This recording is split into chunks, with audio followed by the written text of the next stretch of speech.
നമസ്കാരം, news prime മലയാളത്തിലേക്ക് സ്വാഗതം. ഒഡീസയുടെ മുൻ മുഖ്യമന്ത്രിയായ നവീൻ പട്നായിക്ക് രാഷ്ട്രീയത്തിലെ പരാജയത്തിന് ശേഷം ഉൾവലിഞ്ഞിരിക്കുകയാണ്. എന്നാൽ അദ്ദേഹത്തെ തിരിച്ച് രാഷ്ട്രീയത്തിലേക്ക് സജീവമാക്കാൻ കോൺഗ്രസ് ആണ് ഇപ്പോൾ മുൻകൈയെടുക്കുന്നത്.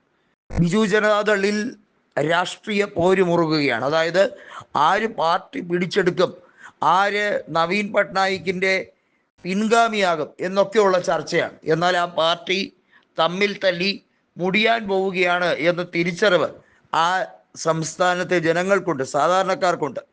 അവിടുത്തെ മുഖ്യധാര പ്രതിപക്ഷമായി ധാർമ്മികമായും കോൺഗ്രസിൻ്റെ കൈകളിലേക്കാണ് വരുന്നത്. വാസ്തവത്തിൽ പ്രതിപക്ഷ MLA എന്ന രീതിയിൽ BJD അവിടെ ഒരു രീതിയിലും ഭരണ നേതൃത്വത്തെ വിമർശിക്കുന്നില്ല. നിശബ്ദമായി BJPക്ക് കുഴലൂതുന്ന രീതിയിലാണ്, മോഹൻ ചരൺ മാഞ്ചിക്കും മറ്റുള്ളവർക്കും വേണ്ടി കുഴലൂതുന്ന രീതിയിലാണ് കാര്യങ്ങളുടെ അവസ്ഥ.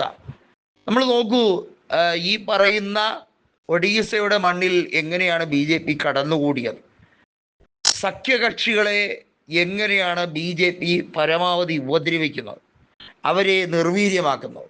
ബിജു ജനതാദൾ ഈ ഒരു അപകട സാധ്യത നേരത്തെ മണത്താണ് BJP അധികാരത്തിൻ്റെ ഭാഗമായി നിർത്തിയ ഒരു തെറ്റായ തീരുമാനമാണ് എന്ന് മനസ്സിലാക്കി നവീൻ പട്നായിക്ക് അവിടെ ഒറ്റയ്ക്ക് അധികാരം പിടിച്ച് ഭരിക്കാൻ തുടങ്ങിയത്. 2001 കാലഘട്ടത്തിൽ നമുക്കറിയാം, ദ്രൗപദി മുർമു എന്ന ഇന്ത്യൻ രാഷ്ട്രപതി നവീൻ പട്നായിക്കിൻ്റെ മന്ത്രിസഭയിൽ BJPയുടെ മന്ത്രിയാണ്.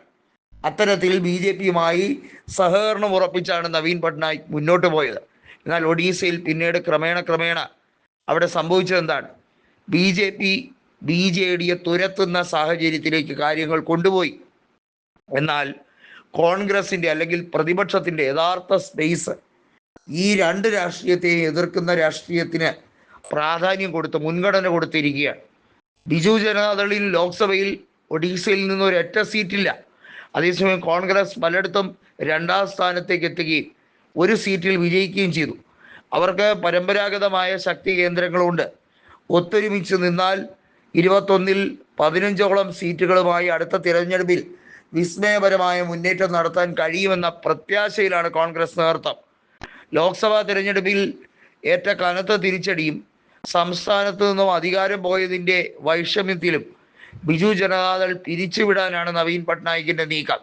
നമുക്കറിയാം, ഏറ്റവും കൂടുതൽ തിരിച്ചടി ഒരു തെരഞ്ഞെടുപ്പ് പരാജയത്തിൽ ഏറ്റപ്പോൾ ആ പാർട്ടി ഒന്നടങ്കം നശിച്ചു പോയത് തൃണമൂൽ കോൺഗ്രസ്സാണ്. ആം ആദ്മി പാർട്ടി പോലും പൂർണ്ണമായി നശിച്ചു എന്ന് പറയാൻ കഴിയില്ല. പക്ഷെ തൃണമൂൽ കോൺഗ്രസ് അങ്ങനെയല്ല. ഒന്നിനും ബാക്കിയില്ലാതെ അവരുടെ സംസ്ഥാന കമ്മിറ്റി ഓഫീസ് വരെ മമതാ ബാനർജി പിടിച്ചെടുക്കുന്ന സാഹചര്യമുണ്ടായി.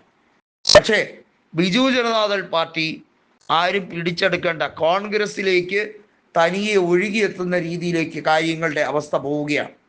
ഇത്തരത്തിലാണ് മുന്നോട്ട് പോകുന്നതെങ്കിൽ വരും ദിവസങ്ങളിൽ നിയമസഭാ സാമാജികർ, ബിജു ജനതാദളിലെ സാമാജികർ എൻ ബ്ലോക്കായി ഇന്ത്യൻ നാഷണൽ കോൺഗ്രസിൻ്റെ ഭാഗമായി ചേർന്നേക്കാനുള്ള എല്ലാ സാഹചര്യവും ഉണ്ട് എന്നാണ് പ്രാദേശിക നേതാക്കൾ അറിയിക്കുന്നത്. ഭുവനേശ്വറിൽ കോൺഗ്രസ് ഒരു യോഗം ചേരുകയാണ്. കട്ടക്കിലും പുരിയിലും ബാലസോറിലുമൊക്കെ കോൺഗ്രസിൻ്റെ ശക്തമായിട്ടുള്ള പോരാട്ടം നടന്നിരുന്നു. അതുകൊണ്ട് തന്നെ തിരിച്ചുവരവിൻ്റെ സാഹചര്യം ഇപ്പോൾ കോൺഗ്രസിന് ഒഡീസയിലുണ്ട്.